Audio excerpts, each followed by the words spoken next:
Hey guys, thank you for joining me on another one of my podcasts.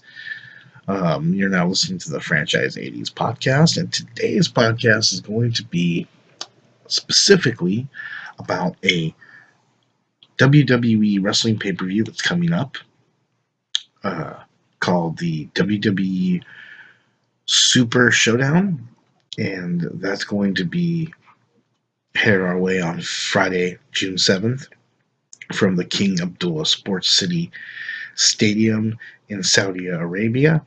I believe it's the WWE's second or third pay-per-view from Saudi Arabia. Um, it looks like it's going to be a really huge event. Um, the Super Showdown, so far, there's 4 matches set. Finn Balor is wrestling on the card. I'm not sure who he's wrestling, but he'll be definitely in a match. They have him shown on the WWE Network. And then looks like Braun Strowman will be facing Bobby Lashley. That looks to be a pretty interesting match since those two guys are just behemoths. The Viper Randy Orton will be facing Triple H. And then the big one, in my opinion, it's a complete dream match for anybody who has been watching wrestling for years and loves professional wrestling. The Undertaker, for the first time, will be facing Goldberg in the main event of Super Showdown. These guys have never met.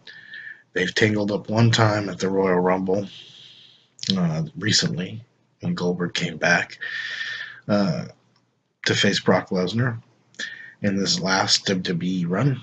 But other than that, they have never had a match. And I think this is going to be pretty iconic. Goldberg versus The Undertaker is probably the most iconic dream match I could think of for Goldberg, other than Goldberg versus Ultimate Warrior, which can't happen because Ultimate Warrior has passed away. But I can't think of any two wrestlers currently that I would like to see in the ring against each other more than Undertaker versus Goldberg. And I know a lot of people will say, well, I'd like to see Undertaker versus Sting, or yeah, it'd be pretty interesting. But to be honest with you, the Undertaker was so dominant in the WWE around the time that Goldberg was so dominant around WCW. He was definitely more dominant than Sting. Both of these guys hold very famous and infamous streaks. The Undertaker holds his undefeated streak at WrestleMania, which was extremely successful up until the time he lost to Brock Lesnar, and that streak was very, very famous and infamous. And Goldberg, of course, had the longest undefeated streak before Asuka this last few years ago broke it, but I think Goldberg went 195 straight victories before losing to Kevin Nash at Starrcade. So that was probably the most famous streak of all time.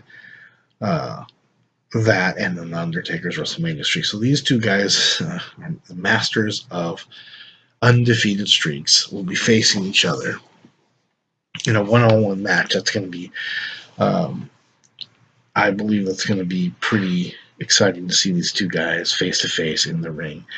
I mean, the match aesthetically is probably not going to be very aesthetically pleasing. It's not going to be, a great athletic contest because both these guys, they're up there in age. But just to see them in the ring, face to face against each other, there's so much to professional wrestling. It's not just the wrestling. It's kind of like watching a movie, a live movie. And these two guys are superhero level guys in this business. They're iconic and they're amazing. And it's going to be something that definitely would be, it's definitely a must see if you're been a long time wrestling fan, especially how bad wrestling's been lately. I think this is I haven't been excited for a wrestling pay-per-view for years. You know, I think the last time I was excited when Goldberg actually came back, because I'm a huge Goldberg fan. But this is definitely something that is going to be worth watching. And I recently had a conversation about this match with my good friend, wrestling expert Richard Darth Falcon.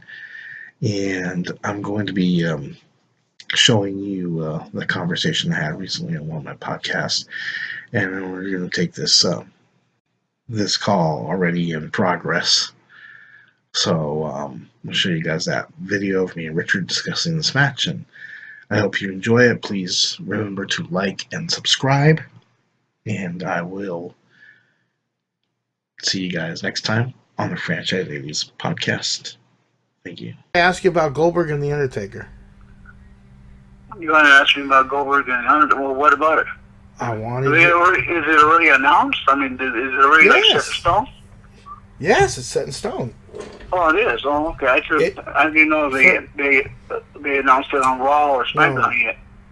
Well, I don't think they did that, but they announced it on the internet. I mean, they officially released a statement on, and I saw it on Facebook. If it's on the internet, it must be true. So. Oh yeah, I guess. So just so you know, I wanted to wait and talk to you about it so I could talk to you on my podcast. So this is going to be for the podcast, but. Oh, okay. For anybody who doesn't know, Goldberg is going to be facing the Undertaker at WWE Super Show, which is in Saudi Arabia, and you say it's a Saudi kings or Saudi princes fantasy matchups that he's just paying for, right? I agree with you. Is that what you would? Is that a fair assessment, Richard? Yeah. Right. What happened? I was saying you were saying that you feel that this pay-per-view is a Saudi king or Saudi princess just making his own dream matches. Yeah, why not? I mean, so far they haven't been at those events. They haven't really had too many dream matches, but this one sounds like it's a dream match. Well, they had Triple H versus The Undertaker. Yeah, but that's not a dream match for anybody. Goldberg Undertaker is definitely a dream match. Yeah, that sounds like a dream match. So far, that's probably like the only one. Yeah. Yeah. But you never know what can happen. I mean, they really don't talk about these events too much on TV anyway. Yeah. So it's just kind of like a random house show. But with a little bit more main event guys on it, Yeah.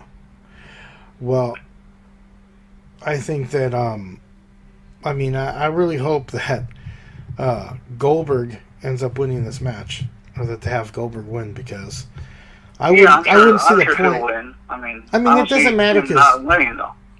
Yeah, it doesn't matter because neither one of these guys need a push. It's not like they're going to be doing anything after this, right? Do you agree? I mean, I don't know if they're going to be doing anything. Yeah. I mean, I'm sure it'll be a pretty good match. I don't know if people are expecting a lot out of it, but if you don't, I think you'll enjoy it. But if you are, then you might be disappointed. Yeah. Like, I don't honestly Goldberg losing. So far, I don't think he's lost too many matches in WWE. He lost to Brock Lesnar at WrestleMania, which I hated to see that. Yeah, but that was for the belt, so. Yeah, but damn, what was the point? So he knew he was going to lose because he had the belt, but had he not had the belt, then he probably would have won it. Yeah. And then coming up, I think at the end of the month, AEW is launching their first pay-per-view. And okay. Okay, wait. I don't see what a big deal everybody's making about this AEW root beer or AEW root beer, whatever the heck it's called. What root? Okay. What? Why is everybody making a big deal? Like it's such a great thing that AEW is being launched.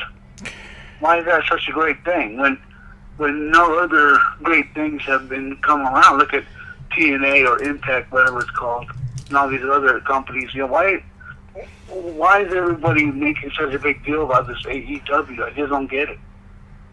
Because, Richard, this is another company, another wrestling company that we're going to have to go against the WWE. The WWE's been like a monopoly for the longest time, and the reason why people are excited. Yeah, but there's already wrestling companies that are out there. None that matter. None that really matter. And this. And what, AEW doesn't even exist yet? And you think it matters? I mean, you got to start somewhere, right? Well, all these other companies that are out there. I mean, when I'm sure nobody thought WCW Monday Nitro was going to do anything when they first came out of Mall of America. But WCW was already established. It was like NWA. The NWA. Okay, that was already around. The only thing that they did was go on Monday. That was it. But they already existed. This is something that hasn't even begun yet. They existed, but wait, let me tell you what the NWA was at the time. At the time that Ted Turner had bought them, and that Eric Bischoff was looking to go head to head with the WWE. All that the NWA was one of the last big companies that Vince McMahon hadn't conquered yet. He was buying territories up. He was, putting all these companies out of WCW, right? Didn't that turn into WCW? Yeah, so he was buying up all his competition, and just that's why WWF at the time got so big, and the NWA was the last remaining little company that they were battling, and you knew that they were never going to be as close. They were not the obvious number two, right? And eventually probably would have been swallowed up by the WWF, and then Eric Bischoff came along, and he almost took a bite out of the WWF. I mean, with when he pretty much launched NWA and launched it into WCW, which they were already known as WCW, but he put them on prime time, and he went against the WWE at the time. He actually gave them competition, and they became a juggernaut. But at the point before that, in like 1995 or 1996, or even before Hogan got there, close like in 92, nobody thought that the NWA was anything of any significance. Just like AEW, nobody thinks that that's significant. I mean, some people do. I just think their price point for the pay-per-view is ridiculous. NWA existed and WCW existed. It came out of that, but AEW is not even started yet. Yeah, I know, but you have to start somewhere. I don't see them as a threat. If these companies that are already out there, they're not a threat. New Japan, TNA, Impact, whatever it's called, those cannot even be a competition to WWE. What does people think AEW is going to do? Yeah, well, they're not a threat yet. They're not a threat yet. And they never will be. I got news for you, pal. Well, they might be. You don't know. I mean, I don't think they will, especially the way they're starting off. Their price point for their pay-per-view is $50. It's $49.99. Why in the world would you charge $50 for your wrestling pay-per-view when you're not even established yet?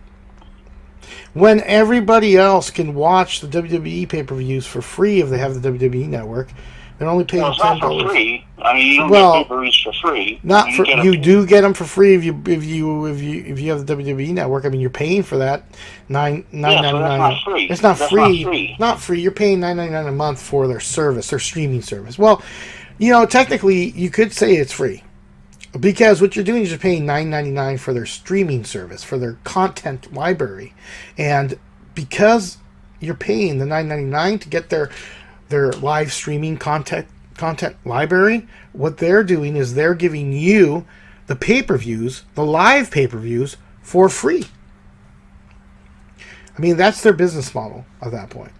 You're getting the WWE pay-per-views for free, because if you don't have the WWE network content, live streaming network, you would have to pay $49.99 for those pay-per-views. You'd have to buy them on DirecTV, and you'd have to pay for them. But because you're a Let me fan, ask you a question. Do you think people subscribe to that network because they want to get the pay-per-views for free, or do they subscribe to it to watch the old tapings and the old pay-per-views? I think both.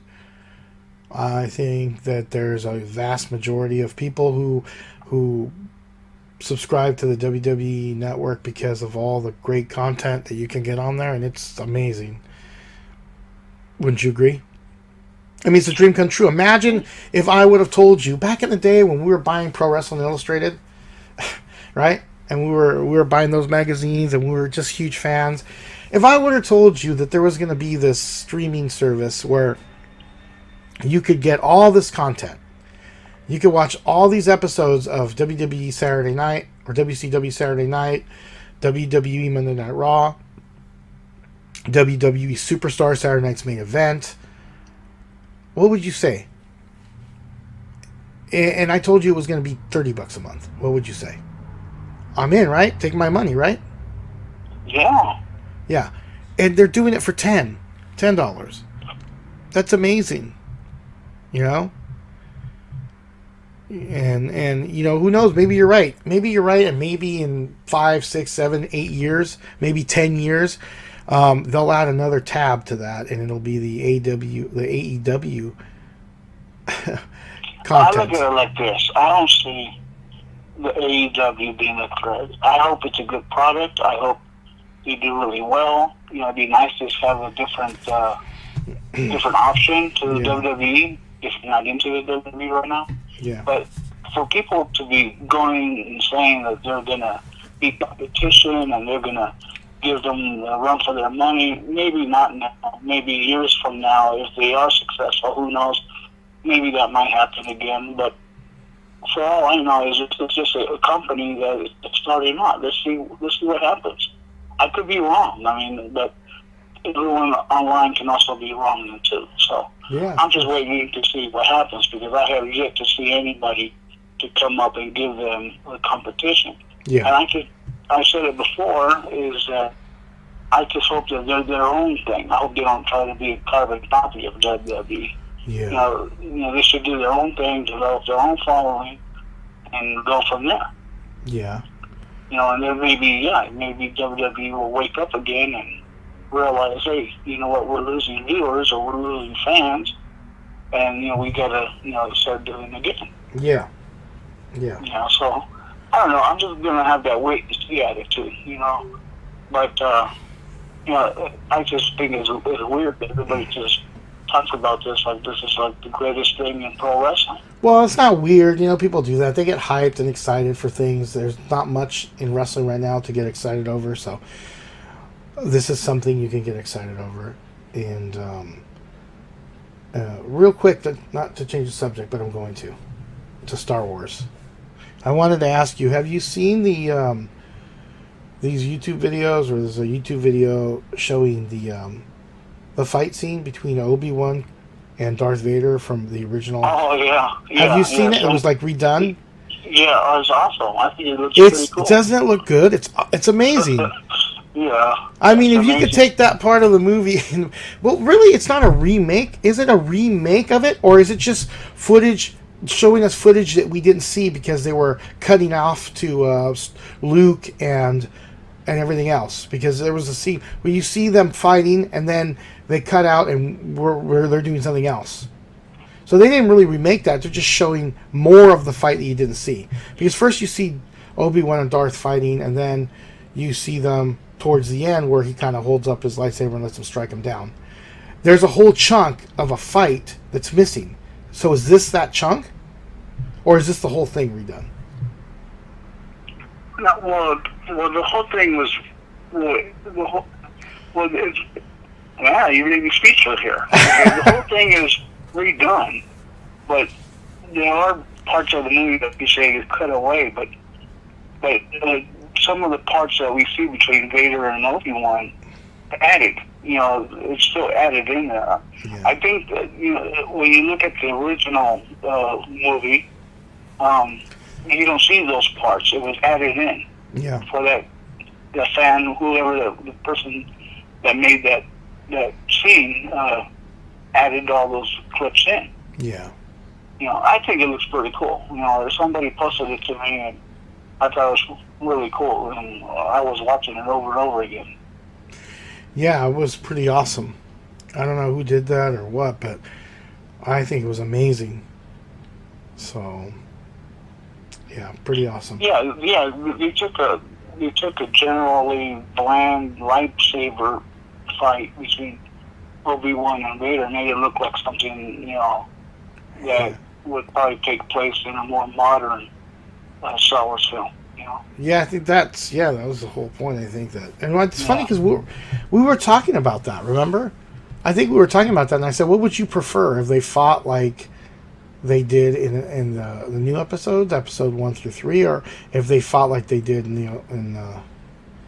the original trilogy?" I think you said you prefer them in the original trilogy. Yeah, because supposedly, they were fighting more two-handed. Yeah, two-handed. Because according to George Lucas, he said that they were supposed to be a heavy moving those lightsabers. So I think they kind of kept to that tradition in this remake, or the remake that they did, because Obi-Wan still looked like he was mostly wielding that thing two-handed. Now Darth Vader twists it a little bit and uses one hand, but he's supposedly much stronger. And he's got robot parts in him, or cyborg, who knows, whatever you want to call it, right? Cyborg. He's like half cyborg. Yeah. Who, Vader? Vader. Yeah, of course. Yeah. He's a cyborg. Yeah, he's a cyborg. So, so I just want to get your feedback on that. It's pretty. I think it was pretty cool seeing that. Well, there you have it. That was my candid conversation with my good friend and wrestling expert, Richard Darth Falcon. Hope you enjoyed it, and if you liked it, please hit like and subscribe, and I will see you next time on another episode of the Franchise 80s podcast. Thank you. Eyes in the sky, gazing far into the night, I raise my hand.